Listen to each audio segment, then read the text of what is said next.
तो देखो यार, आज इसमें है कुछ प्रॉब्लम और ये कर रहा है कुछ आवाज। तो आज के वीडियो में हम लोग करेंगे इसके आवाज के साथ पढ़ाई। तो आइए चलते हैं बोर्ड की तरफ और वीडियो को शुरू करते हैं। आ जाओ।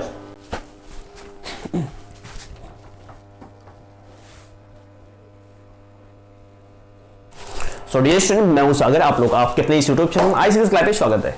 और आज के वीडियो में हम लोग पढ़ने वाले हैं प्रश्नावली 10.4 का कॉन्सेप्ट। और प्रश्नावली 10.4 का कॉन्सेप्ट देखने के बाद प्रश्नावली 10.4 के सारे क्वेश्चन आपके लिए बिल्कुल पानी की तरह हो जाएंगे, ठीक है। तो इसके जस्ट पहले हम लोगों ने पढ़ा है प्रश्नावली 10.3 और उसके सारे कॉन्सेप्ट। तो अगर आपने प्रश्नावली 10.3 और उसके पहले के सारे कॉन्सेप्ट नहीं देखे तो आई हार्डली रिकमेंडेड कि सबसे पहले आप जाइए उन सारे वीडियोस को देखिए, क्योंकि उन सारे वीडियोस को बिना देखे आप प्रश्नावली 10.4 के सारे क्वेश्चन को आप टच भी नहीं कर पाओगे, ठीक है। तो उन सारे वीडियो को देखने के लिए आप सिंपली हमारे प्लेलिस्ट पे जा सकते हो। वहां पर बीजगणित कक्षा 12 के नाम से क्या बोलते हैं, सदिश बीजगणित कक्षा 12 के नाम से एक प्लेलिस्ट है, वहां पे उसके सारे वीडियो क्रम से अवेलेबल है, आप वहां से उसकी पढ़ाई कर सकते हो, ठीक है। तो आइए चलते हैं, वीडियो को स्टार्ट करते हैं और प्रश्नावली 10.4 का जो कॉन्सेप्ट है उसको पूरी तरीके से पढ़ लेते हैं अच्छी तरीके से।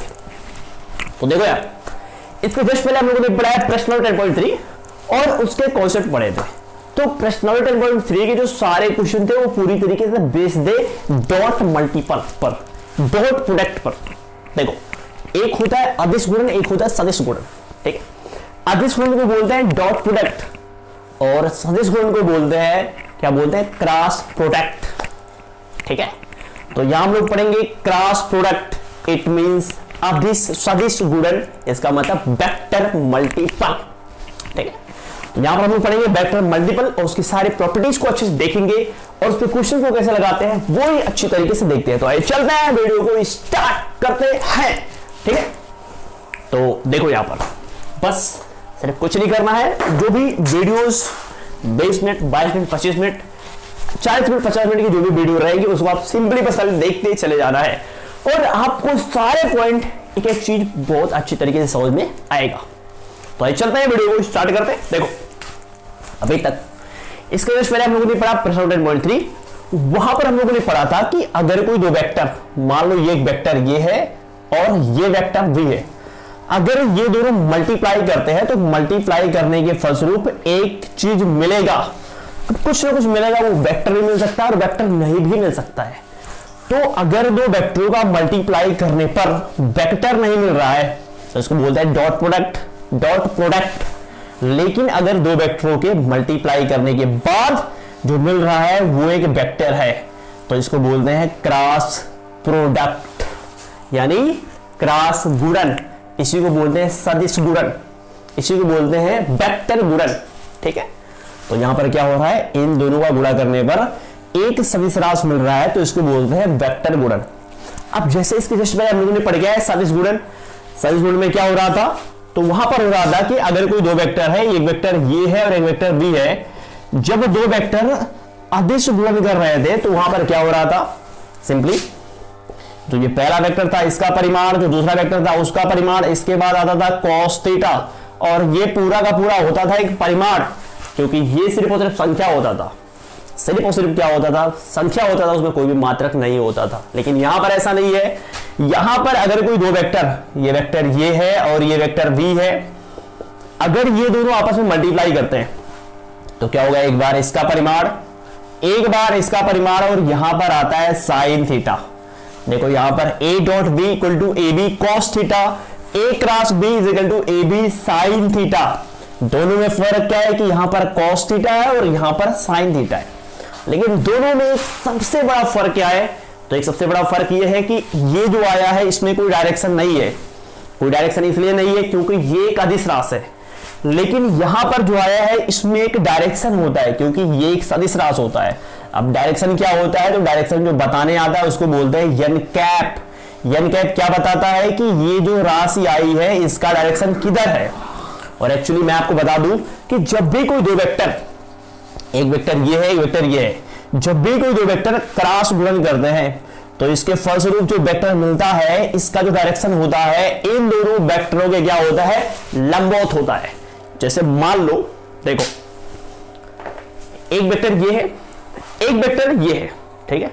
मान लो ये दोनों वेक्टर आपस में क्या कर रहा है, मल्टीपल कर रहा है, तो मल्टीपल करेंगे तो अगर ये क्रॉस मल्टीपल कर रहे हैं तो इनसे एक वेक्टर प्राप्त होगा। जैसे ये दो वेक्टर मल्टीप्लाई किए तो यहां से वेक्टर सी मिला, सी वेक्टर मींस क्या, ये एक वेक्टर मिला जिसमें से एन कैप क्या बता रहा है, ये जो वेक्टर मिला इसका डायरेक्शन, यानी जो ये सी वेक्टर मिला है इस वेक्टर का एक डायरेक्शन होगा, यानी दोनों के मल्टीपल के फलस्वरूप जो मिला है उसका एक डायरेक्शन होगा, और उसका डायरेक्शन किधर होगा, तो उसका डायरेक्शन इन दोनों वेक्टरों के परस्पर क्या होगा, लंबवत होगा। जैसे ये एक वेक्टर है, ये भी एक वेक्टर है, अगर दोनों आपस में कर रहे हैं क्रॉस मल्टीपल तो इन दोनों के गुणा करने के फलस्वरूप जो वेक्टर मिलेगा उसका डायरेक्शन इन दोनों वेक्टर के डायरेक्शन क्या होगा, लंबवत होगा, मतलब ऐसे होगा या तो ऐसे होगा। देखो अगर ये दो वेक्टर जो मल्टीपल कर रहा है अगर वो ऐसे है तो इनके मल्टीपल के फलस्वरूप जो वेक्टर मिलेगा उसका डायरेक्शन क्या होगा, दोनों की लंबवत। अब ये जो मैंने यहां पे पेन लगाया है ये पेन इसके भी लंबवत है और ये पेन इसके भी लंबवत है, समझ पा रहे हो कि नहीं। तो बिल्कुल जब भी कोई दो वेक्टर आपस में मल्टीपल करते हैं, आपस में क्रॉस मल्टीपल करते हैं तो उनके फलस्वरूप जो वेक्टर मिलता है उसका डायरेक्शन दोनों वेक्टरों के दिशा में क्या होता है, लंबवत होता है। जैसे मान लो ये एक्स अक्ष है, ये वाई अक्ष है और ये क्या है, जेड अक्ष है। ये एक वेक्टर मान लो कुछ है, ये भी एक वेक्टर मान लो है। अगर ये दोनों वेक्टर मल्टीप्लाई करते हैं तो जो वेक्टर मिलेगा वो मिलेगा ये वेक्टर, क्योंकि इसका डायरेक्शन क्या है, इन दोनों के डायरेक्शन क्या है, लंबवत है। ठीक है, तो यहां पर हम लोगों ने ये सीखा कि जब भी कोई दो सदिश मल्टीप्लाई करके एक सदिश राशि का निर्माण करे तो इस वेक्टरों के इस प्रकार के गुणन को बोलते हैं क्रॉस गुणन, या इसी को बोलते हैं सदिश गुणन, और गुणन को बोल सकते हैं प्रोडक्ट, तो इसको बोलते हैं क्रॉस प्रोडक्ट। ठीक है, अब ये जो वेक्टर मिला है इस वेक्टर का एक डायरेक्शन होगा। अब डायरेक्शन किधर होगा, तो ये जो दोनों वेक्टर है इन दोनों वेक्टरों के डायरेक्शन क्या होगा, लंबवत होगा इसकी दिशा। ठीक है, और अगर कोई दो वेक्टर क्रॉस गुणन कर रहा है तो उसकी जो वैल्यू मिलेगी ए बी साइन थीटा तो मिलेगी ही मिलेगी, लेकिन जो डायरेक्शन मिलेगा एन कैप उसका डायरेक्शन इन दोनों के क्या होगा, लंबवत होगा। और ये देखो परिमाण है और ये दिशा है, और परिमाण दिशा मिलके क्या बनता है, सदिश राशि बनता है। जैसे मैं कह दूं वेक्टर ये क्रॉस वेक्टर बी, तो इसकी वैल्यू क्या मिलेगी, एक बार इसका परिमाण p, एक बार इसका परिमाण q, और फिर क्या साइन थीटा, और फिर क्या मिलेगा एन कैप। ये परिमाण है, ये दिशा है, जो दिशा आई है इन दोनों वेक्टरों की क्या है, दिशा इन दोनों वेक्टरों के लंबवत है। ठीक है, I hope are you getting my point. Okay, इतनी बात आपको समझ में आ रही है कि नहीं, क्या कि जब भी कोई दो वेक्टर क्रॉस गुणा करेंगे तो एक वेक्टर मिलेगा, और जब गुणा करेंगे तो इस प्रकार की सिचुएशन घटित होगी। ठीक है, तो इसी को बोलते हैं अदिश, इसी को बोलते हैं सदिश मल्टीपल, इसी को बोलते हैं वेक्टर प्रोडक्ट। ठीक है, अब देखो इसी कुछ क्वालिटी है, जैसे हम लोगों ने पीछे पढ़ा था डॉट गुणन, तो उसमें हम लोगों ने क्या पढ़ा था, कुछ क्वालिटी पढ़ी थी कि जब लंब होगा तब क्या होगा, समांतर होगा तब क्या होगा, जब स्वतः मल्टीपल करेगा तब क्या होगा, और पढ़ा था आई कैप जे कैप के कैप के बारे में कुछ। तो वही सारी चीजें यहाँ पे पढ़ना है, बस इसमें कुछ एडवांस चीजें जाननी है, जैसे समांतर चतुर्भुज का क्षेत्रफल कैसे निकाला जाएगा, त्रिभुज का क्षेत्रफल कैसे निकाला जाएगा, ये सारी चीजें क्या है इसमें एडवांस है, मतलब इसमें एक चीजें एक्स्ट्रा है। ठीक है, तो अगर आप इन सारी चीजों को सीख जाते हो तो आपके लिए प्रश्न नंबर 10.4 बहुत ही हो जाएगा आसान। ठीक है, तो आओ देखो यहां पर जो पहली क्वालिटी मानते हैं, पहली क्वालिटी ये मान लेते हैं, उसमें हम लोगों ने पढ़ा था कि वो वाला क्रम विनिमय नियम का पालन कर रहा था, यानी a डॉट बी या b डॉट a, वहां पर वैल्यू क्या हो रही थी, सेम सेम हो रही थी। लेकिन देखते हैं कि यहां पर अगर क्रम को बदल देते हैं तो क्या दोनों वैल्यू सेम सेम आती है कि नहीं आती है। देखो अगर मैं कह दूं वेक्टर ये क्रॉस वेक्टर बी, तो क्या इसको हम बी वेक्टर क्रॉस ये वेक्टर कर सकते हैं कि नहीं। अगर यहां पर डॉट होता तो इसको हम कर सकते थे, और डॉट को करने के बाद डॉट क्या करता था, क्रम विनिमय नियम का पालन करता था। लेकिन ये क्रॉस मल्टीपल क्या क्रम विनिमय नियम का पालन करता है, और करता है तो कैसे करता है, नहीं करता है तो कैसे करता है, प्रूव करो। तो आओ चलो सबसे पहले प्रूव कर लेते हैं कि करता है तो कैसे करेगा, और नहीं करे करता है तो कैसे नहीं करेगा। तो देखो जैसे मान लो ये एक वेक्टर है, वेक्टर ये, और ये भी एक वेक्टर है, इसका नाम है बी वेक्टर, इनके बीच एक कोण है उसका नाम क्या है, थीटा है। ठीक है, और मैंने पहले बताया कि दो वेक्टरों के बीच का कोण हमेशा टेल टू टेल लेते हैं। देखो इसका पूछ मिला हुआ है तो कोण थीटा है, और हमेशा जो कोण मापते हैं वो मापते हैं एंटी क्लॉकवाइज। क्लॉक ऐसे चलती है तो हमको कोण ऐसे मापना होता है। यानी देखो अगर हम इसको लेंगे वेक्टर ये क्रॉस वेक्टर v, तो इसकी वैल्यू क्या आएगी? तो इसकी वैल्यू आएगी सिंपली a, फिर क्या आएगी v, और फिर आएगी साइन थीटा, माने a से b के बीच का कोण। तो a को पकड़ना है और ये से b की तरफ जाना है। कैसे? एंटी क्लॉकवाइज, घड़ी के सुइयों के विपरीत। घड़ी चलती है ऐसे तो हमको जाना है ऐसे, तो a से b की तरफ आओगे तो ऐसे, यही कोण मिल गया थीटा। तो ये हो गया थीटा, और ये यन कैप माने क्या? दोनों की दिशा के लंबवत एक डायरेक्शन है, उसको बोलते हैं यन कैप। ठीक है, इतनी बात आपको समझ में आ रही होगी। तो बिल्कुल अब निकालते हैं b वेक्टर क्रॉस ये वेक्टर। तो देखो b वेक्टर क्रॉस ये वेक्टर, ठीक है, इसकी वैल्यू कैसे निकली? पहले ये जो लिखा है इसका परिमाण लिखो तो b आएगा, ये जो वेक्टर लिखा है इसका परिमाण लिखो ये आएगा, और फिर यहां पे आएगा साइन थीटा। अब देखो यहां पर a से b का कोण लिए थे, लेकिन यहां पर b से a के बीच का कोण लेंगे। तो b को पकड़ो, b से a तक चलना है, तो b से a तक चलना है, वो भी कैसे? एंटी क्लॉकवाइज चलना है। घड़ी के सुइयों के कहां चलना है? विपरीत। घड़ी की सुइयां ऐसे चलती है, हमको चलना विपरीत माने ऐसे। तो ये हो जाएगा हमारा थीटा, और ये पूरा 360 है, इतना निकाल देना है। इतना निकालोगे तो अपने आप ये मिल जाएगा। तो ये हो जाएगा 360 माइनस थीटा। तो यहां पर क्या हो जाएगा? 360 माइनस थीटा, और यहां पर क्या हो जाएगा? यन कैप। इसके बाद क्या हो जाएगा? ये हो जाएगा बी, ये साइन 360 माइनस थीटा बराबर क्या होता है? माइनस साइन थीटा होता है। ये सारी चीजें आपको पहले से मालूम होनी चाहिए, ठीक है, क्योंकि आप ये सारी चीजें पीछे पढ़ के आए हो 10th फर्स्ट ईयर में। तो क्या हो जाएगा? माइनस साइन थीटा, तो यहां पर हो जाएगा साइन थीटा, और ये क्या है? यन कैप। यन कैप कौन सा डायरेक्शन है? ए और बी के लंबवत। यन कैप कौन सा डायरेक्शन है? ए और बी के लंबवत। अब ध्यान से आप देखो, ये जो इतनी चीजें आई हैं, ये इतनी चीजें, वो मेरे हिसाब से यही चीजें आई हुई हैं। देख लो, यही चीजें आई हुई हैं। आई है कि नहीं? तो बिल्कुल आई है। तो ये बी वेक्टर और क्रॉस ये वेक्टर बराबर यहां पे आगे माइनस है, और ये पूरा माने ये पूरा, इसकी वैल्यू है ये, तो इसके स्थान में लिख सकते हैं क्या? ये। तो यहां पर क्या हो जाएगा? ए वेक्टर क्रॉस बी वेक्टर। यहां पे क्या देख रहे हो? तो यहां पर आप ये देख रहे हो कि एक वेक्टर ये है और एक वेक्टर ये है। जब ये आपस में क्रॉस मल्टीप्लाई कर रहा है, और अगर इनके टर्म को हम पलट दे रहे हैं, पहले ये को फिर बी को लिखते हैं, तो आगे क्या हो जा रहा है? आगे हो जा रहा है माइनस। इसका मतलब इनका टर्म बदलने से, इनका क्रम बदलने से क्या हो रहा है? चिन्ह बदल जा रहा है। इट मींस ये क्रम विनिमय नियम का पालन नहीं करता है। अगर ये क्रम विनिमय नियम का पालन करता तो चिन्ह बदलता नहीं। जैसे उसमें डॉट में क्या होता? क्रम बदल दो तो चिन्ह में कोई परिवर्तन नहीं होता था।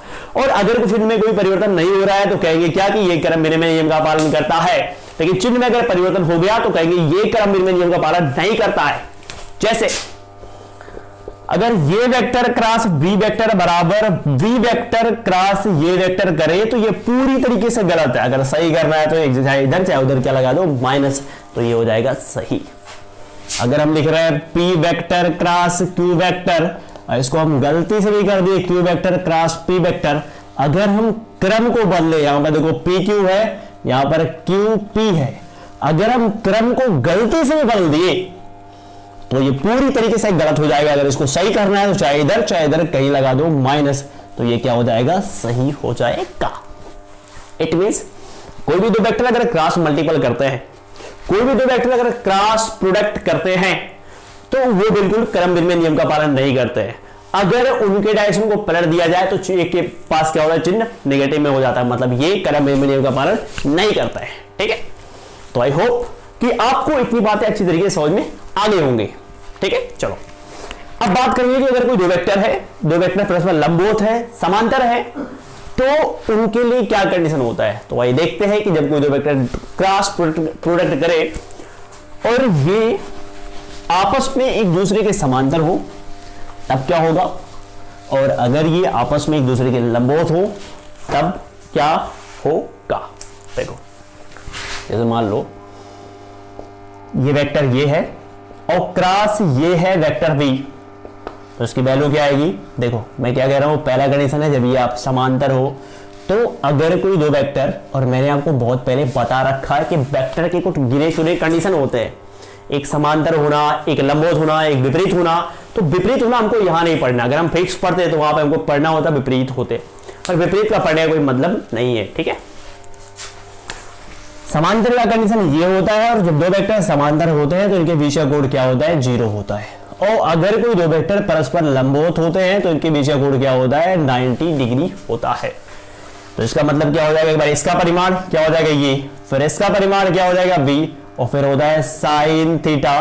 थीटा माने क्या, अगर समांतर है तो इनके बीच का कोण क्या हो जाएगा 0, और ये n कैप, और ए बी साइन 0 की वैल्यू 0, और ये क्या हो गया n कैप, और 0 से अगर मल्टीप्लाई कर रहा है कुछ भी तो बन जाता है हीरो। इसका मतलब पूरा का पूरा क्या हो जाता है 0। तो देखो ये वेक्टर क्रॉस बी वेक्टर, और बराबर क्या आ गया, 0 आ गया।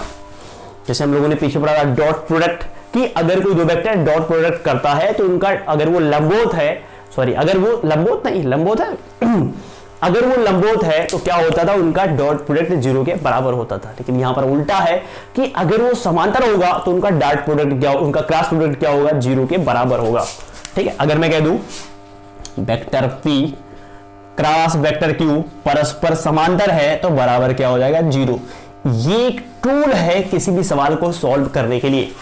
जैसे आपने देखा है जब हम लोगों ने पढ़ा है प्रश्नावली 10.3, तो वहां पर क्या होता था कि मैंने वहां पर क्वेश्चन में दिया रहता था कि ये वेक्टर परस्पर लंबवत है, तो हम लोग इस टूल का सहारा लेते थे। क्या टूल क्या था कि vector A dot vector B is equal to 0। इस टूल का सहारा हम कब लेते थे, जब वेक्टर परस्पर क्या होते थे, लंबवत होते थे, तो हम लोग इसका सहारा लेते थे। वैसे इस चैप्टर में प्रश्न 10.4 में जब भी कोई दो वेक्टर परस्पर क्या होंगे, समांतर, तो हम लोग इस टूल का सहारा लेंगे। अगर मान लो वेक्टर m और वेक्टर n परस्पर समांतर हैं तो इनका क्रॉस क्या हो जाएगा, 0 के बराबर हो जाएगा। तो ये एक टूल है, जब भी कोई दो वेक्टर क्या होंगे, परस्पर समांतर होंगे, तो हम लोग इस टूल का इस्तेमाल कर सकते हैं, ठीक है। चलो सेकंड चलते हैं। अब देखते हैं कि अगर कोई दो वेक्टर परस्पर लंबवत है तब क्या होगा, ठीक है। तो हम लोगों ने समांतर को देख लिया। चलो अब बात करते हैं अगर कोई दो वेक्टर परस्पर लंबवत है तो क्या होगा। जैसे मान लो ये एक वेक्टर ये है और वेक्टर बी है, अगर ये परस्पर लंबवत है तो क्या होगा, इनके बीच कोण बनेगा, कोण क्या होगा, 90 डिग्री, ठीक है। तो क्या होगा, एक बार इसका परिमाण ए, फिर इसका परिमाण क्या होगा v, और ये हो जाएगा साइन थीटा माने इनके बीच का कोण, तो कोण कितना है 90, और ये है n कैप, और ये हो गया ए बी साइन 90 की वैल्यू क्या होती है 1, और n कैप, तो ये क्या हो गया A B n cap.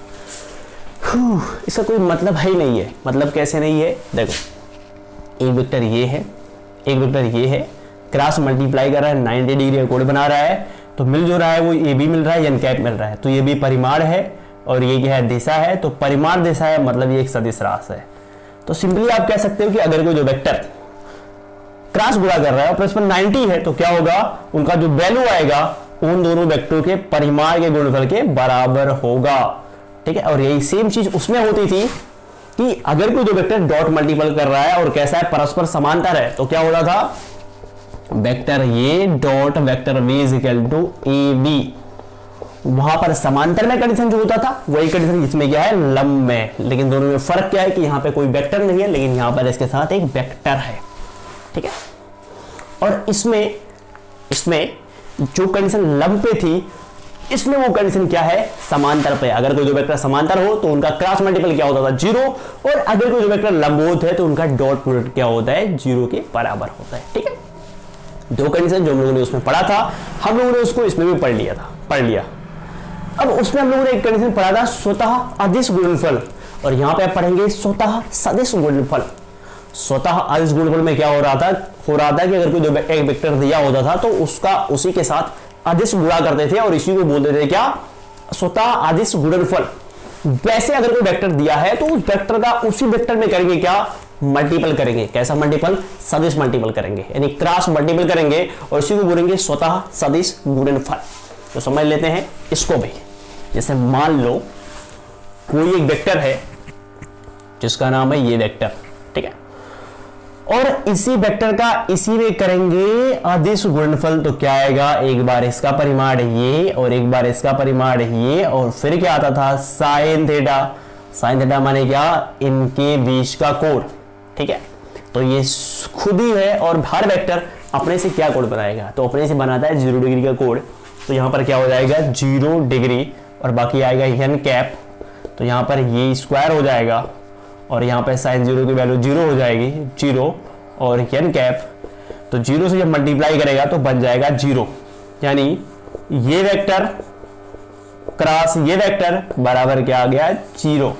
It means किसी वेक्टर का स्वतः सदिश गुणनफल क्या होता है 0 के बराबर होता है। अगर मैं कह दूं vector v cross vector v, तो इसकी वैल्यू क्या मिलेगी 0 के बराबर। Vector c cross vector c बराबर क्या मिलेगा 0 के बराबर। Vector d cross vector d बराबर क्या मिलेगा 0 के बराबर।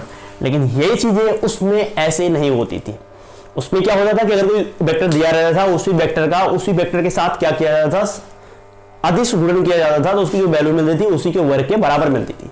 जैसे मान लो वेक्टर ये और डॉट वेक्टर ये, तो इसकी वैल्यू क्या होती थी ए स्क्वायर के बराबर होती थी। वहां पर स्क्वायर के बराबर होती थी, लेकिन यहां पर ऐसा नहीं है। यहां पर क्या होता है शून्य के बराबर होता है। ठीक है, तो ये 3 सिचुएशन हम लोगों ने वहां भी पढ़ा है और हम लोगों ने यहां भी पढ़ लिया। ठीक है, अब चलते हैं फटाफट बात करते हैं आई कैप, जे कैप और के कैप का, कि आई कैप, जे कैप और के कैप का क्रॉस गुणनफल कैसे होता है। तो बिल्कुल उसी का उल्टा होता है जो हम लोगों ने वहां पर पढ़ा था। अब क्वेश्चन इज दैट कि अगर उल्टा होता है तो कैसे होता है, तो देख लेते हैं। देखो हमारे पास 3 अक्ष होते हैं, x अक्ष, ये है y अक्ष और ये है z अक्ष। आप लोगों को दिख रहा है ना, तो आई होप कि दिख रहा होगा। देखो x अक्ष पर जो एकांक वेक्टर होता है उसको बोलते हैं आई कैप। ठीक है, और y अक्ष पर जो एकांक वेक्टर होता है उसको बोलते हैं जे कैप। z अक्ष पर जो एकांक वेक्टर होता है उसको बोलते हैं क्या, के कैप। ठीक है, अब ध्यान से आप देखो यहां पर क्या होता है, यहां पर एक साइकिल चलती है। एक यहां पर साइकिल चलता है आई जे के आई जे के आई जे के आई जे के आई जे के, ऐसा एक साइकिल चलता है। ठीक है, तो अगर आपको साइकिल समझ में आ रहा है तो ठीक है, नहीं समझ में आ रहा है तब भी कोई दिक्कत नहीं है। देखो जैसे मैं कह दूं वेक्टर ये क्रॉस वेक्टर आई क्रॉस वेक्टर जे, वेक्टर आई क्रॉस वेक्टर जे, तो इसके बाद आप बहुत कुछ यहां से रिजल्ट निकाल सकते हो। कैसे निकालोगे रिजल्ट, तो देख लो वेक्टर आई कैप क्रॉस जे कैप। पहले इसको हम सिंपली हल करेंगे। सिंपली कैसे हल करोगे, तो एक बार इसका परिमाण लोगे, इसका परिमाण क्या आएगा एक, एकांक वेक्टर का परिमाण क्या होगा एक ही होगा। फिर इसका परिमाण लोगे, ये जे कैप है तो परिमाण क्या आएगा एक, और फिर हो जाएगा साइन थीटा। साइन थीटा माने क्या, आई और जे के बीच में कोण, तो आई जे के बीच में कोण क्या है 90। देखो आई जे के किन्हीं भी दो के बीच का कोण लोगे तो वो होगा 90, क्योंकि एक्स अक्ष वाई अक्ष और जेड अक्ष क्या होते हैं, परस्पर एक दूसरे के लंबवत होते हैं। ठीक है, तो ये हो जाएगा 90, और यहां पर एक डायरेक्शन होगा, डायरेक्शन होगा यहां पर। अब डायरेक्शन क्या होगा, तो इन दोनों के लंबवत होगा, तो आई और जे के लंबवत क्या होता है, के कैप होता है। तो यहां पर क्या हो जाएगा के कैप, यहां पर एन कैप नहीं लिखोगे, सीधे के कैप, क्योंकि के कैप खुद डायरेक्शन बताने के लिए आ रहा है। ठीक है, तो अगर आई जे का मल्टीपल करोगे तो दोनों के लंबवत के कैप हो जाएगा, के आई का मल्टीपल करोगे दोनों के लंबवत जे कैप हो जाएगा, आई और के का मल्टीपल करोगे तो दोनों के लंबवत क्या हो जाएगा, जे कैप हो जाएगा। ठीक है, चलो एक करने में एक, साइन 90 की वैल्यू क्या होती है 1, और मल्टीपल करोगे तो क्या मिल जाएगा के cap. It means I cap cross J cap is equal to क्या मिल जाएगा, के कैप। इतनी बात समझ पा रहे हो कि नहीं, तो बिल्कुल मुझे उम्मीद है कि आपको ये सारी चीजें अच्छे से समझ में आ रही होंगी। ठीक है, चलो अब अगर आई कैप और जे कैप का मल्टीप्लाई करने पे के कैप मिल रहा है, तो ऑब्वियस सी बात है कि जे कैप और के कैप का मल्टीप्लाई करोगे, जे कैप क्रॉस के कैप का मल्टीप्लाई करोगे तो क्या मिलेगा, जे के करोगे तो आई कैप मिलेगा, और के आई क्या करोगे, के कैप क्रॉस आई कैप, तो के आई करोगे तो क्या मिलेगा, जे कैप मिलेगा। ठीक है, तो इसीलिए एक साइकिल चलता है कि जब इन दोनों का करोगे क्रॉस तो ये मिल जाएगा, और इसका क्रॉस करोगे तो ये वाला मिल जाएगा, और इसका क्रॉस करोगे तो ये वाला मिल जाएगा। ठीक है, ये क्रम आप ध्यान दिए रहना। जैसे मैं अगर कह दूं के और जे का करो, के कैप क्रॉस जे कैप का करो, तो यहां पर के जे देखो, अगर देखो जे और क्या कर रहे हो तो आई कैप मिल रहा है, तो ऑब्वियस सी बात अगर इसको पलटोगे तो चिन्ह क्या हो जाएगा, माइनस हो जाएगा। क्योंकि अगर इसको लिख दे रहे हो के कैप क्रॉस जे कैप तो यहां पर मिलेगा आई कैप। तो ये ध्यान दिए रहना, अगर चिन्ह बदलेगा तो ये चीज माइनस हो जाएगा। तो अगर कोई पूछे इसकी वैल्यू क्या होगी, सबसे पहले क्या करना है, क्रम देखना है। क्रम कैसे देखोगे, देखोगे आई जे कैप, पहले आई जे कैप, तो ये के जे आ रहा है, और के के बाद फिर आएगा आई कैप, आई जे के ऐसे आएगा। ठीक है, तो यहां पर देखो के जे है, के बाद आना चाहिए आई, पर के बाद दिया हुआ है जे, क्रम उल्टा है, इसलिए जो भी आएगा के जे एक बच रहा आई कैप तो आएगा। देखो अगर दो है तो तीसरा बच रहा है वो तो आएगा ही आएगा, लेकिन अगर इनका क्रम सही है तो ये चीज प्लस में आएगा, अगर इनका क्रम सही नहीं है तो ये चीज क्या आएगा, माइनस में आएगा। जैसे मान लो मैं कह दूं आई कैप क्रॉस जे कैप, तो दो मल्टीप्लाई कर रहा है तो ऑब्वियसली बात है तीसरा आएगा, तीसरा नहीं आएगा के कैप। ठीक है, अब देखो आई और जे इनका क्रम सही है कि नहीं, अगर क्रम सही है तो जो तीसरा आया वो प्लस में रहेगा, अगर इनका क्रम सही नहीं है तो जो तीसरा आया है वो किस में रहेगा, माइनस में रहेगा। जैसे देख लो आई जे देखो क्रम सही है तो जो तीसरा आया है वो किस में रहेगा, प्लस में रहेगा। अब जैसे मान लो जे कैप और क्रॉस आई कैप होता तो दो मल्टीप्लाई कर रहा है तो ऑब्वियसली बात है तीसरा तो आएगा ही आएगा, लेकिन देखो क्रम सही है क्या जे और आई का, जे के बाद क्या आई आता है, तो देखो यहां पर जे के बाद आई आता है कि के आता है, तो जे के बाद के आता है मतलब क्रम सही नहीं है, तो क्रम सही नहीं है तो जो ये आएगा ये निगेटिव में आएगा। तो मुझे उम्मीद है कि आपको ये सारी चीज अच्छे समझ में आ रही होंगी। अगर नहीं समझ में आ रही है तो आप नीचे कमेंट बॉक्स में कमेंट करके पूछो कि सर हमको ये चीज समझ में नहीं आ रही है। ठीक है, तो ये चीज आपको समझ में आ रही होंगी। अब देखो यहां पर हम लोगों ने क्या बात किया कि जब दो आई कैप जे कैप के कैप में अगर दो डिफरेंट लोग, दो अलग अलग लोग मल्टीप्लाई कर रहे हैं तो क्या होगा, लेकिन अगर सेम लोग मल्टीप्लाई करेंगे तो क्या होगा। अब हम लोगों ने ये देखा नहीं कि सेम मल्टीप्लाई करेंगे तो क्या होगा।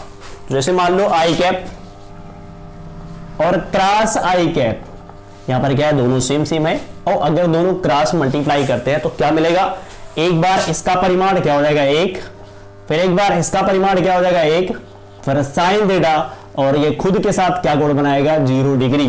ध्यान रखना इस दुनिया में कोई भी रेखा, कोई भी वेक्टर, कोई भी चीज खुद के साथ क्या बनाता है 0 डिग्री का एंगल बनाता है। इस चीज को आपने माइंड में भीतर तक जाने दो। ठीक है, तो कोण 0 बनाएगा और यहां पे हो जाएगा एन कैप, और एन कैप कर लो बिल्कुल, क्योंकि आई और आई के लंबवत क्या होगा, तो आई के ही लंबवत जे भी हो सकता है के भी हो सकता है, क्योंकि आई के लंबवत दोनों है। तो यहां पर एन कैप के स्थान पे चाहे जे कैप लिखो चाहे के कैप लिखो।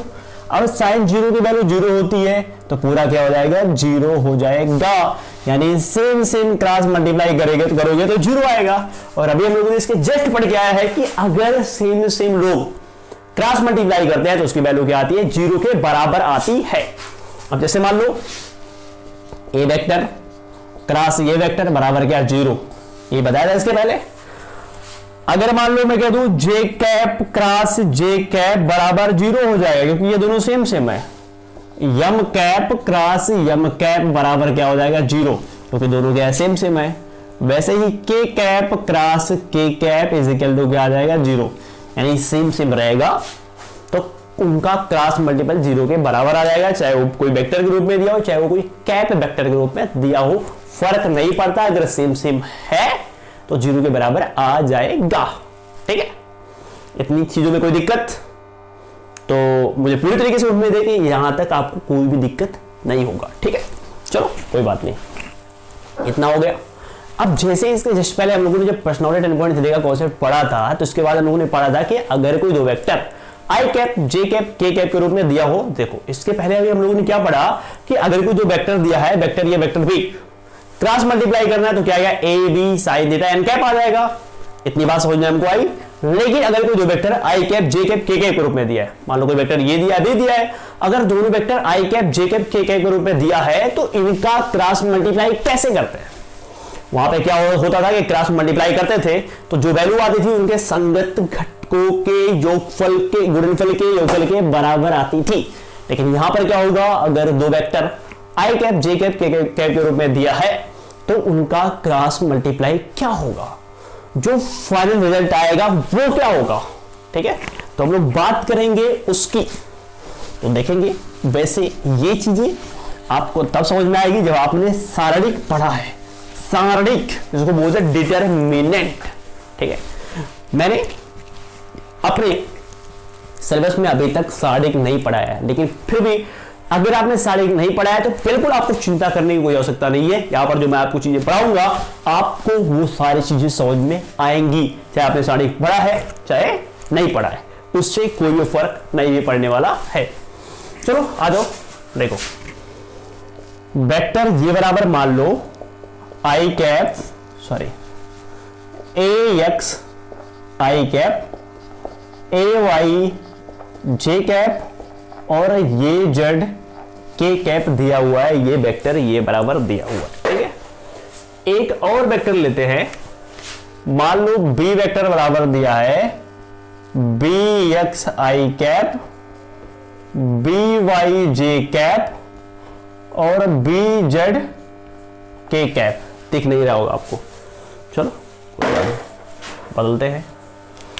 ये दो वेक्टर दिया है, एक वेक्टर ये और ये वेक्टर ये दिया हुआ है। ठीक है, और करना है क्रॉस मल्टीप्लाई, तो वेक्टर ये क्रॉस वेक्टर बी, वेक्टर ये की वैल्यू ये पूरा है तो रखो A X I cap A Y J cap A Z K cap, ये दिया हुआ वेक्टर ये की वैल्यू क्रॉस वेक्टर बी की वैल्यू ये पूरा है रखो, तो ये क्या है B X I cap plus B Y J cap plus B Z K cap. ठीक है, अब इसके बाद क्या हो जाएगा, ये है वेक्टर ये क्रॉस ये है वेक्टर बी बराबर, एक बार इस पूरे का इस पूरे में करेंगे मल्टीप्लाई, तो हम करते हैं डायरेक्ट मल्टीप्लाई। इसका जब आप इसमें करोगे तो देखो ये ए एक्स संख्या है बी एक्स संख्या है, ए एक्स बी एक्स का मल्टीप्लाई हो जाएगा और आई आई सेम है तो मल्टीप्लाई करोगे तो जीरो हो जाएगा। जब इसका मल्टीप्लाई इसमें करोगे तो आई और आई सेम है तो गुणनफल जीरो हो जाएगा, इसलिए पूरा जीरो हो जाएगा, मत लिखो छोड़ दो। जब इसका मल्टीप्लाई इसमें करोगे तो पहले ए एक्स का इस संख्या में मल्टीप्लाई होगा तो ये हो जाएगा ए एक्स और यहाँ पे क्या है बी वाई और ये आई का जे में मल्टीप्लाई होगा तो यहाँ पर हो जाएगा आई कैप और क्रॉस जे कैप, बीच में क्रॉस इसलिए यहाँ पे क्रॉस आ रहा है, फिर यहाँ पे प्लस यहाँ पे प्लस, तो प्लस प्लस का प्लस हो जाएगा। इस पूरे का मल्टीप्लाई इसमें करेंगे तो ए एक्स जो संख्या है उसका बी जेड में, देखो ये जो A X A Y A Z B X B Y B Z ये सारी संख्याएं हैं। ठीक है, तो ए एक्स का जब बी जेड में होगा तो क्या आएगा ए एक्स बी जेड और आई का जब के में होगा तो क्या आएगा आई कैप और क्रॉस जे कैप, क्योंकि यहां पर क्रॉस है बीच में। अब इसका इस पूरे में होगा तो यहां पर प्लस क्या हो जाएगा प्लस हो जाएगा। इसका इसमें करोगे तो ए वाई में बी एक्स का गुणा करोगे तो हो जाएगा ए वाई और बी एक्स, जे का आई में हो जाएगा तो यह है जे कैप क्रॉस आई कैप। जब इसका मल्टीप्लाई इसमें करोगे तो यहां पर जे कैप है सेम में गुणा करोगे जीरो आ जाएगा तो हटा दो कोई मतलब नहीं है। इसका जब इसमें करोगे इसका इसमें तो ये है ए वाई प्लस का प्लस हो जाएगा, ये है ए वाई और यहां पर बी जेड है तो ए वाई बी जेड हो जाएगा। यहां पर जे कैप यहां पर के कैप तो क्या हो जाएगा जे कैप क्रॉस के कैप। अब इसका इसमें करेंगे तो एक बार इसका इसमें जब करेंगे तो ए जेड का बी एक्स में गुणा हो जाएगा तो ए जेड का बी एक्स में गुणा हो जाएगा और ये जे का आई के साथ में होगा तो क्या आएगा जे कैप क्रॉस आई कैप। ठीक है, इसका मल्टीप्लाई इसमें होगा तो क्या आएगा प्लस का प्लस ए जेड बी वाई ए जेड ये है बी वाई और k का j में करोगे तो क्या आएगा, k vector cross j vector, और इसका जब इसमें करोगे तो ये k है और सेम से मल्टीप्लाई करोगे, 0 आएगा, उसको हटा दो। चलो आगे बढ़ते हैं। देखो ये है a vector cross b vector. देखो इसके बाद क्या करना है ना, इसके बाद सिंपली ये जो i j k ये सारी चीजें दिख रही है ना, इसको हम शॉर्ट टर्म में कन्वर्ट करेंगे, i j k के रूप में हम कन्वर्ट करेंगे। और कैसे करेंगे तो लोग अच्छी तरीके से जानते हैं, ठीक है। इसके पहले मैं देख लूं क्या वीडियो रिकॉर्ड हो रहा है कि बस मैं खाली बोल रहा हूं। तो हाँ, वीडियो रिकॉर्ड हो रहा है। कभी कभी क्या होता है कि मैं बड़ा वीडियो बनाते जाता हूँ और लास्ट में पता चलता है कि वीडियो रिकॉर्ड हुआ ही नहीं है, तो यार सारी मेहनत बेकार हो जाती है। इसलिए बीच बीच में हमको चेक करना पड़ता है कि वीडियो एक्चुअली में रिकॉर्ड हो रहा है कि बस मैं गाली से बोल रहा हूँ, ठीक है। तो देखते हैं यहां पर, देखो ये यहां पर क्या है ax और ये क्या है by है, और i j का मल्टीप्लाई करोगे तो क्या आएगा, k कैप आएगा। पढ़ क्या अभी जस्ट ax और ये क्या है bz और i k, क्रम सही है क्या, देखो i j k फिर i, तो ये k j है, k के बाद i आ रहा है, k के बाद j यहां दिखा रहा है, मतलब क्रम उल्टा है। तो k j का मल्टीप्लाई करोगे तो i तो आएगा, ये तो श्योर है, लेकिन i किस में आएगा, माइनस में, तो यहां पर नेगेटिव हो जाएगा। फिर ये तीसरा है, तीसरा क्या है, ay bz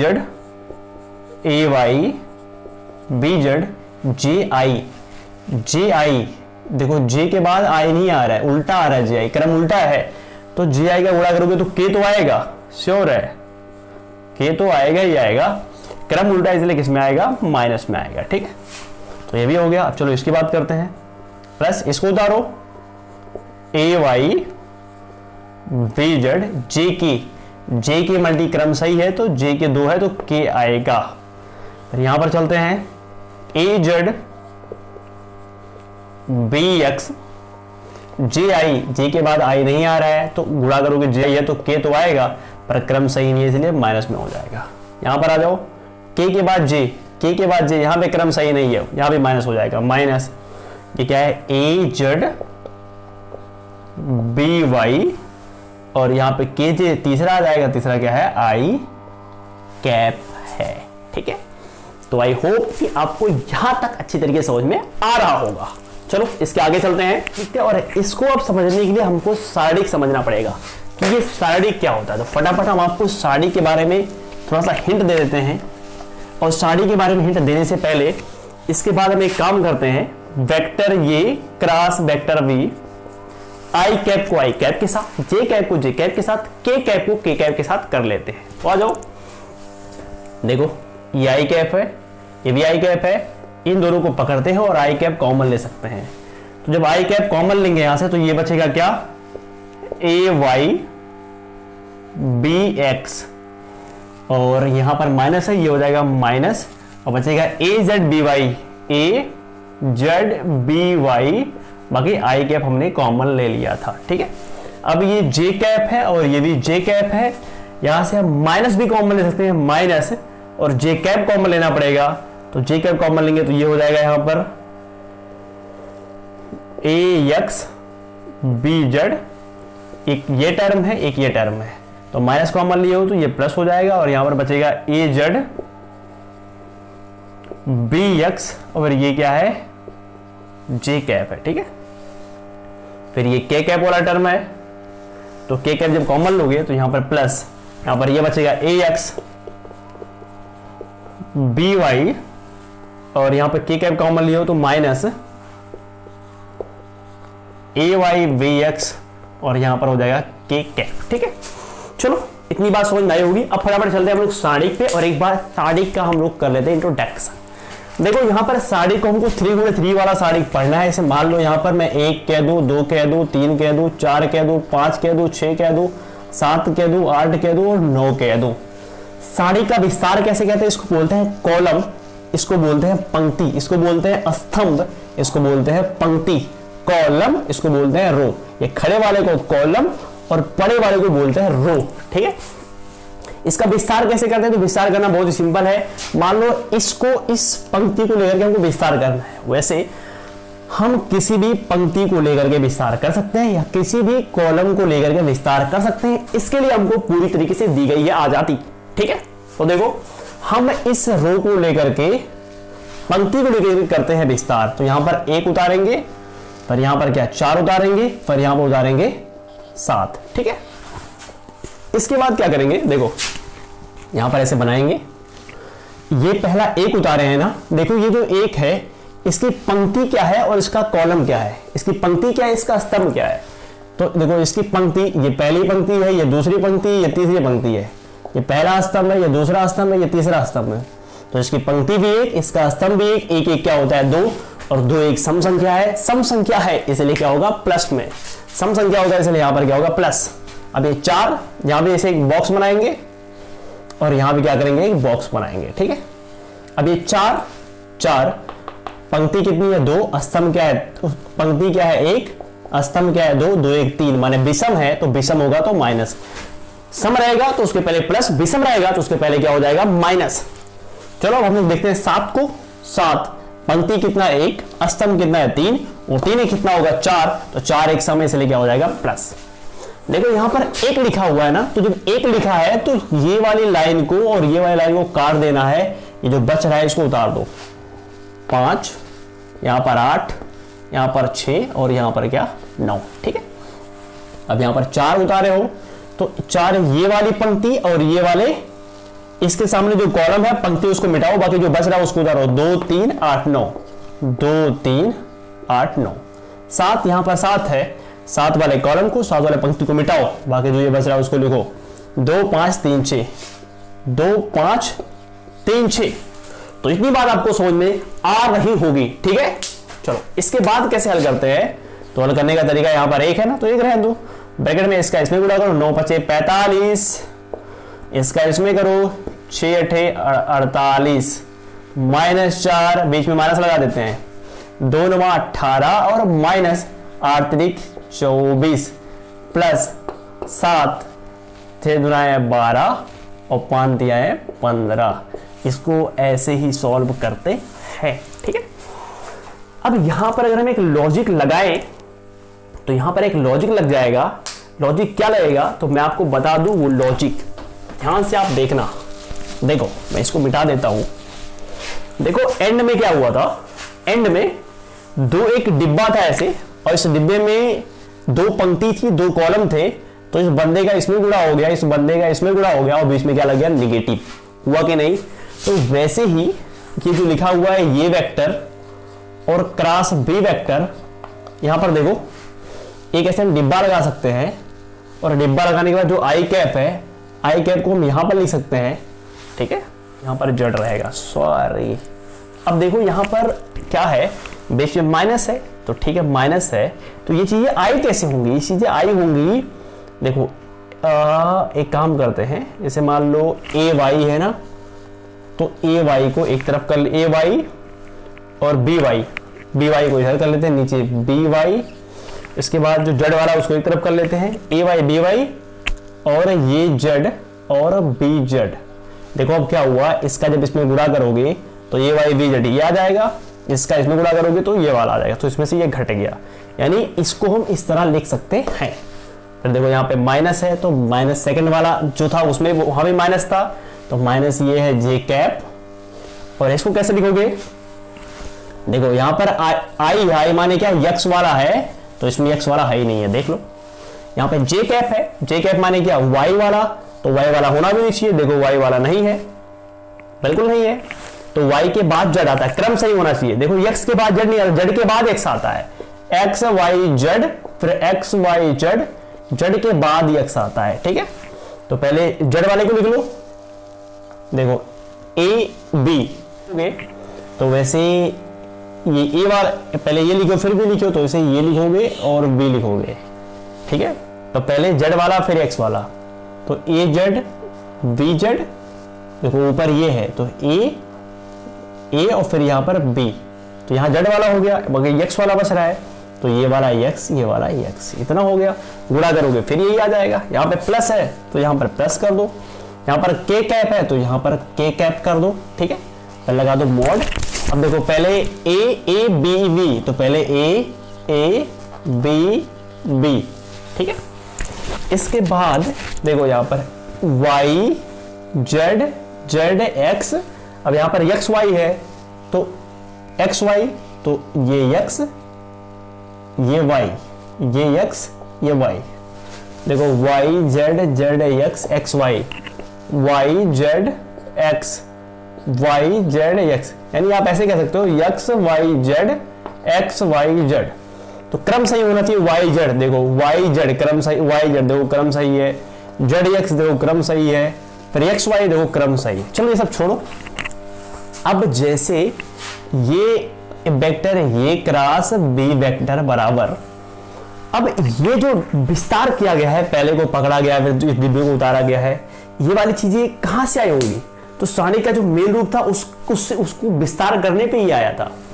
तो वैसे इसको जब सिकोड़ोगे तो देखो यहाँ पर ये ऊपर वाली पंक्ति थी जिसको विस्तार किया गया था, तो ऊपर वाली पंक्ति हो जाएगी यहाँ पर आई कैप, ये वाला यहाँ पर दूसरा पंक्ति है माइनस में रहेगा जे कैप, और ये वाला क्या रहेगा के कैप। अब देखो आई के नीचे क्या होगा? आई के नीचे एक्स वाले हो जाएंगे, जे के नीचे क्या होंगे? वाई एक्स वाले हो जाएंगे, के नीचे क्या होंगे? जेड एक्स वाले हो जाएंगे।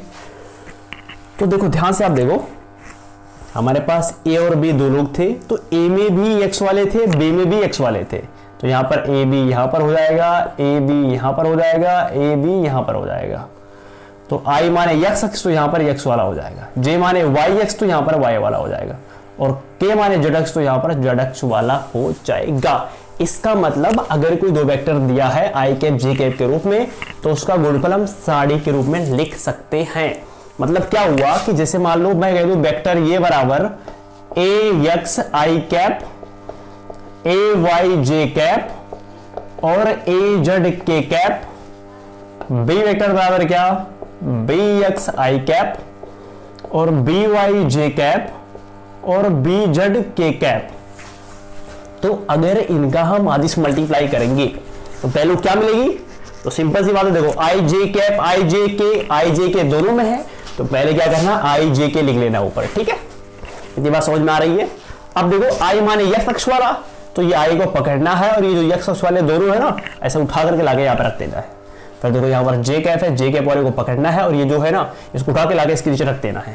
फिर के कैप वाले को पकड़ना है, ये जो है इसको उठा कर लाके इसके नीचे रख देना है, और रखने के बाद इसको तो हल करना आपको अच्छी तरीके से आता है।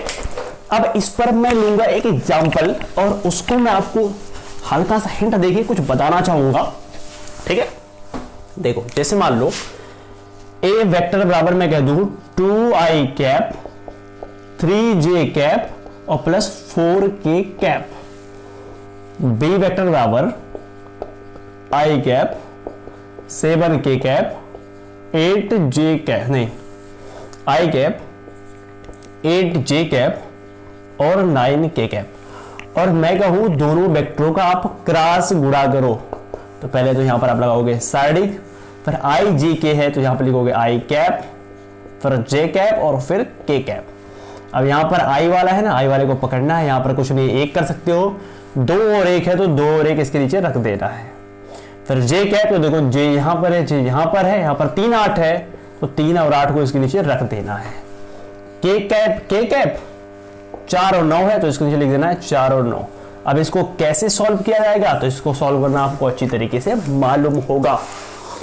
अगर मालूम है तो अच्छी बात है, नहीं मालूम है तो भी कोई दिक्कत नहीं, जब मैं प्रश्नावली पढ़ाऊंगा तो वहां पे आपको अच्छे से समझा दूंगा, ठीक है। वैसे मैंने अभी एक क्वेश्चन लेकर के आपको समझाया था एग्जाम्पल लेकर के, तो आई होप कि आपको अच्छी तरीके से समझ में आ गया होगा, ठीक। तो इतना हो गया, और इसको बोलते हैं सदिश गुणन का कॉन्सेप्ट। यहाँ पर क्या है देखो, वहां पर जब दो वेक्टर आई कैप जे कैप के रूप में दिया रहा था, उनका हम डॉट मल्टीप्लाई करते थे, तो क्या होता था कि दो वेक्टरों का डॉट मल्टीप्लाई उनके संगत घटकों के गुणनफल के योगफल क्या होता था? बराबर होता था, ठीक है। लेकिन अगर आई कैप जे कैप के कैप के रूप में दिया है और क्रॉस मल्टीप्लाई कर रहे हो, तो उसको हम सारणिक के रूप में लिख सकते हैं, डिटरमिनेंट के रूप में लिख सकते हैं, यानी ऐसे लिख सकते हैं, ठीक है। अब यहां पर जो मेन चीज है, जो प्रश्नावली 10.3 के कॉन्सेप्ट से बिल्कुल अलग है, वो क्या है? एक त्रिभुज का क्षेत्रफल कैसे फाइंड किया जाएगा जब उनके संगत भुजाओं भुजाएं दी हो। एक समांतर चतुर्भुज का क्षेत्रफल कैसे फाइंड किया जाएगा? जब उनकी संगत भुजाएं दी हुई हो। ठीक है, बात समझ पा रहे हो ना? देखो, संगत भुजाओं को बोलते हैं संलग्न भुजाएं। संलग्न भुजाएं माने ऐसी भुजाएं जो आपस में एक दूसरे से सटी हो। ठीक, अब यहां पर एक छोटी बात है कि आपको अच्छी तरीके से मालूम होगा कि ये त्रिभुज क्या होता है, ये समांतर चतुर्भुज क्या होता है, ये तो आपको अच्छी तरीके से मालूम होगा। तो मुझे उम्मीद है कि त्रिभुज की परिभाषा तो आपको अच्छी तरीके से मालूम हो गई और त्रिभुज क्या होता है ये भी मालूम होगा, बट समांतर चतुर्भुज में हल्का सा डाउट होगा। ठीक है, तो मैं वो डाउट क्लियर करता हूं। देखो, समांतर चतुर्भुज बिल्कुल बर्फी जैसा होता है। अब बर्फी में क्या, बर्फी जैसा समांतर चतुर्भुज भी होता है, सम चतुर्भुज भी होता है, लेकिन दोनों में फर्क क्या होता है कि सम चतुर्भुज में चारों भुजाएं बराबर नहीं होती है, आमने सामने की भुजाएं बराबर होती है। सॉरी, सम चतुर्भुज में चारों बराबर होती हैं, समांतर में आमने सामने की बराबर होती है। जैसे ये देख रहे हो, ये बर्फी जैसा है ना, तो ये आमने सामने की भुजाएं बराबर होती है। ठीक है, यानी बिल्कुल आयत ही होता है। जो समांतर चतुर्भुज होता है वो आयत बर्फी जैसा तो होता ही है, लेकिन आयत की क्वालिटी रखता है। आयत में क्या क्वालिटी होती है कि आमने सामने की भुजाएं बराबर होती हैं, तो वही सेम क्वालिटी समांतर चतुर्भुज भी रखता है। और वैसे दोनों में मेजर डिफरेंट है, लेकिन बस आप समझते रहो कि समांतर चतुर्भुज में एक बर्फी और आमने सामने की भुजाएं क्या होती है, बराबर। तो यहां पर हमको निकालना है एक त्रिभुज का क्षेत्रफल और एक समांतर चतुर्भुज का क्षेत्रफल किस नियम से? अदिश वेक्टर गुणन का सदिश वेक्टर गुणन का प्रयोग करके। तो कैसे निकालते हैं, आइए देखते हैं इसको। देखो, इसके पहले मैं आपको एक चीज बता दूं, मान लो ये वेक्टर ये है और ये क्रॉस वेक्टर भी मल्टीप्लाई करते हो तो क्या मिलेगा? इसका परिमाण ये, इसका परिमाण भी, और ये मिलेगा साइन थीटा, और यहां पे मिलेगा एन कैप। ठीक है, लेकिन अगर आप ये वेक्टर क्रॉस बी वेक्टर और यहां पे लगा देते हो मोड, तो मोड लगाने का मतलब ये होता है कि इसमें जो दिशा है वो गायब हो जाएगी। इसका देखो, ये सदिश राशि, इसकी मल्टीप्लाई करोगे सदिश राशि मिलेगी। सदिश राशि में देखो परिमाण भी होती है, दिशा भी होती है, लेकिन यहाँ पे मोड लग गया तो इसका मतलब दिशा गायब, और दिशा गायब तो सिर्फ और सिर्फ परिमाण हो जाएगा, यानी ए बी साइन थीटा। तो यहां पर मेन चीज ये है कि आपको दो वेक्टर अगर आई कैप जे कैप कैप के रूप में दिया हो तो उनको सदिश मल्टीप्लाई कैसे करते हैं, ये चीज मेन है। अगर ये चीज आपको समझ में आ गई तो आप आसानी से समझ पाओगे कि किसी भी त्रिभुज का त्रिभुज का क्षेत्रफल कैसे निकालते हैं और समांतर चतुर्भुज का क्षेत्रफल कैसे निकालते हैं। तो देखो, मान लो ये त्रिभुज है, ठीक है, मान लो ये ए है, ये बी है और ये सी है। देखो, एक होता है संलग्न भुजा, संलग्न भुजा। संलग्न भुजा माने जो भुजाएं सटी हो। जैसे अगर मैं इसके संलग्न की बात करूं तो इसका संलग्न इससे कौन को सटा हुआ है, तो इससे सटा हुआ है ये, और इससे सटा हुआ है ये, तो इससे देखो ये भी सटा हुआ है और ये भी सटा है, तो इसकी संलग्न भुजाएं ये और ये होंगी। इसकी संलग्न भुजाएं कौन कौन होंगी? ये और ये होंगी, क्योंकि दोनों इससे सटी हैं। इसकी संलग्न भुजाएं ये और ये होंगी, क्योंकि दोनों इसी से लगी हुई हैं। अब मान लो कोई भी दो संलग्न भुजाएं दी हुई हो, मान लो ये संलग्न और ये संलग्न वेक्टर दिया हुआ हो। देखो, ए बी वेक्टर और बीसी वेक्टर की वैल्यू दी हुई हो। अब सवाल में ए बी वेक्टर और बीसी वेक्टर की वैल्यू कैसे फाइंड करेंगे? जब सवाल हम लगाओगे ना तो सवाल में क्या दिया रहेगा? ए का निर्देशांक, बी का निर्देशांक, सी का निर्देशांक, तो वहां से क्या निकाल लोगे? ए और बी और सी का स्थित वेक्टर फाइंड कर लोगे, और जब स्थित वेक्टर निकल जाएगा तो वहां से हम ए बी और बी सी की वैल्यू आसानी से फाइंड कर सकते हैं, और हम ए सी की वैल्यू भी फाइंड कर सकते हैं, कोई भी दिक्कत नहीं है। तो मान लो कि जो सवाल आप लगा रहे हो उसमें दो संलग्न भुजाएं ये और ये दिया हुआ है, ए बी वेक्टर और बी सी वेक्टर की वैल्यू दिया है, और हमको फाइंड करना है इनका क्षेत्रफल। ठीक है, तो ये दोनों वैल्यू जो दी है, इन दोनों वैल्यू से हम कैसे निकालेंगे इस त्रिभुज का क्षेत्रफल? तो यहां पर मैं आपको एक फार्मूला बताऊंगा, उसी फार्मूले का हमको इस्तेमाल करना है, लेकिन मैं आपको यहां बताने वाला हूं कि जो फार्मूला है वो आता कैसे है। तो देख लेते हैं। देखो, यहां पे हम सिंपली कह सकते हैं कि ये त्रिभुज जो है, त्रिभुज एबीसी का क्षेत्रफल, और किसी भी त्रिभुज एबीसी का क्षेत्रफल क्या होता है? 1/2 आधार गुणे ऊंचाई, 1/2 आधार माने क्या? बीसी। बीसी, देखो यहां पर बीसी मतलब वेक्टर बीसी नहीं, सिर्फ बीसी। देखो BC की बात करूंगा तो BC माने क्या, ये दूरी, माने ये जो BC डिस्टेंस है वो BC निकल जाएगा। लेकिन अगर मैं BC वेक्टर की बात करूंगा तो BC वेक्टर में ये डिस्टेंस तो ही है, लेकिन दिशा भी है। दिशा किधर से किधर है, B से C की ओर है। तो मैं इसकी बात नहीं कर रहा हूं, मैं सिर्फ BC की बात कर रहा हूं। मैं नॉर्मल मैथमेटिक्स की बात कर रहा हूं, जैसे हम लोग ज्योमेट्री वगैरह पढ़ते हैं, BC AC CA होता है, वैसे सेम ये BC है। ठीक है, इसके बाद ऊंचाई, तो ऊंचाई तो मालूम नहीं है, तो यहां से एक लंब डाल दो और लंब डाल दो, मान लो AD, BC पर एक लंब AD डाल दो, AD, तो ये ऊंचाई हो जाएगा गुणे क्या हो जाएगा, AD हो जाएगा। अब देखो 1/2 BC, और सवाल में AB और BC की वैल्यू दी रहेगी, AB और BC की वैल्यू दी रहेगी, AD की वैल्यू नहीं दी रहेगी। तो मान लो इनके बीच में एक एंगल बन रहा है, वो एंगल मान लो बन रहा है थीटा। ठीक है, तो यहां से हम लोग AD की वैल्यू निकाल सकते हैं। कैसे निकालोगे, तो देखो ये एक समकोण त्रिभुज बन गया, और समकोण त्रिभुज में अगर ये कोण, ये जो लंबा वाला ये तो कढ़ाई है, और ये कोण दिया है तो इसके सामने ये वाला क्या है, लंब है, बाकी जो तीसरा बच रहा है वो क्या, आधार है। तो त्रिभुज ADB में, त्रिभुज ADB में देखो ये दिया हुआ है, ये निकालना है हमको, क्योंकि हमको AB और BC की वैल्यू दिया हुआ है। तो AD की वैल्यू हटा करके हमको AB की वैल्यू लानी है, क्योंकि इसमें पहले से BC की वैल्यू दिया है, बस लेके आना है क्या, AB। तो ये भी कैसे आएगा, तो इसके लिए देखो ये लंब दिया हुआ है, हमको निकालना है कर्ण, और लंब कर्ण में संबंध किसका होता है, साइन थीटा का। तो क्या हो जाएगा, साइन थीटा बराबर लंब बटा कर्ण, और लंब की वैल्यू क्या है, AD, कर्ण की वैल्यू क्या है, AB बटा 1 by cross cross multiply AD करने में क्या,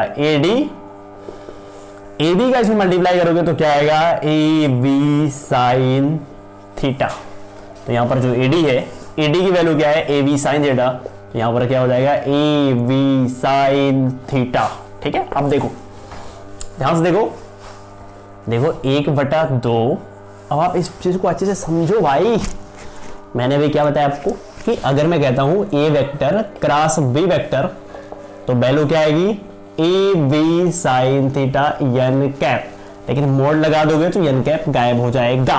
तो देख लो यहां पर दो लोग मल्टीप्लाई कर रहे हैं साइन थीटा, तो BC AB साइन थीटा, तो क्या हो जाएगा, मोड में पहले AB को लिखो फिर BC को लिखो, किसी को लिखो कोई भी दिक्कत नहीं है। ठीक है, तो मैं AB को लिख देता हूं, AB बढ़िया लग रहा है हमको। तो AB वेक्टर, देखो AB vector cross BC vector हो जाएगा, लेकिन यहां पर डायरेक्शन नहीं है, n कैप नहीं है, इसलिए यहां पर मोड हो जाएगा, क्योंकि इसकी वैल्यू इतनी हो सकती है। और यही होता है एक त्रिभुज का क्षेत्रफल।